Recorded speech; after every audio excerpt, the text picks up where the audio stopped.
ಆತ್ಮೀಯ ಕನ್ನಡ ಬಂಧುಗಳೇ, ಎಲ್ಲರಿಗೂ ನಮಸ್ಕಾರಗಳು. ಕಲಾಲೋಕ ಆಯೋಜಿಸುತ್ತಿರುವ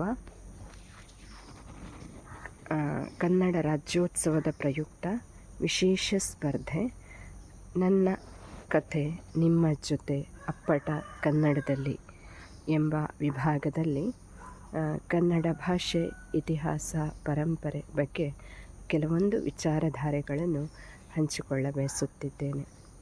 ಕನ್ನಡವೆಂದರೆ ಬರೀ ಭಾಷೆಯಲ್ಲ, ಅದು ಜೀವಂತಿಕೆಯ ಸೆಳೆತ, ಪದಪುಂಜಗಳ ಮಿಡಿತ, ಹೃದಯದ ಭಾವಗಳ ಗೊಂಚಲು.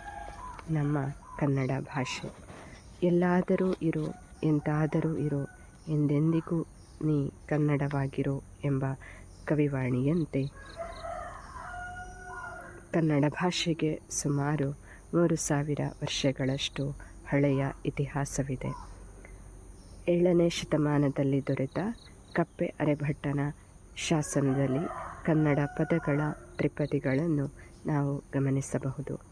ಕ್ರಿಸ್ತ ಶಕ 370ರಿಂದ 455 ತನಕ ದೊರೆತ ತಾಳಗುಂದದ ಶಾಸನ, ಕ್ರಿಸ್ತಶಕ 450 ಹಲ್ಮಿಡಿ ಶಾಸನವು ಕನ್ನಡದ ಭಾಷೆ ಹಾಗೂ ಇತಿಹಾಸದ ಬಗ್ಗೆ ಸೂಚಿಸುತ್ತದೆ.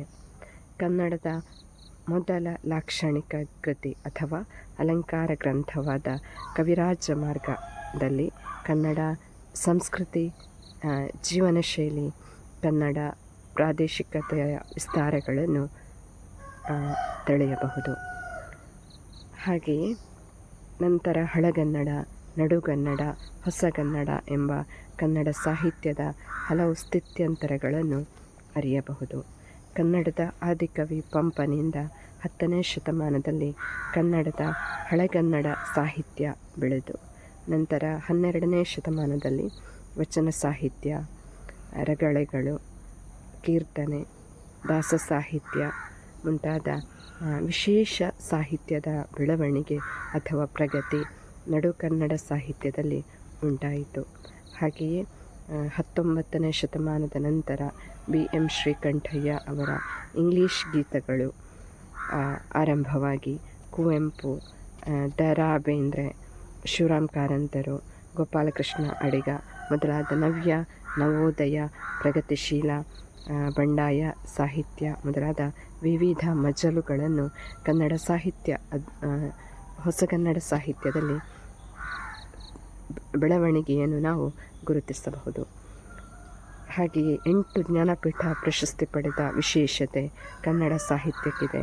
ರಾಷ್ಟ್ರಕವಿ ಸನ್ಮಾನ, ಹಾಗೆ ಇತ್ತೀಚೆಗೆ ದೊರೆತಂತಹ ಬೂಕರ್ ಪ್ರಶಸ್ತಿ, ಇದು ಕನ್ನಡ ಸಾಹಿತ್ಯದ ವಿವಿಧ ಬೆಳವಣಿಗೆಗಳು ಹಾಗೂ ಕನ್ನಡ ಭಾಷೆಗೆ ದೊರೆತ ಹಿರಿಮೆಯನ್ನು, ಗರಿಮೆಯನ್ನು ನಾವಿಲ್ಲಿ ತಿಳಿಯಬಹುದು.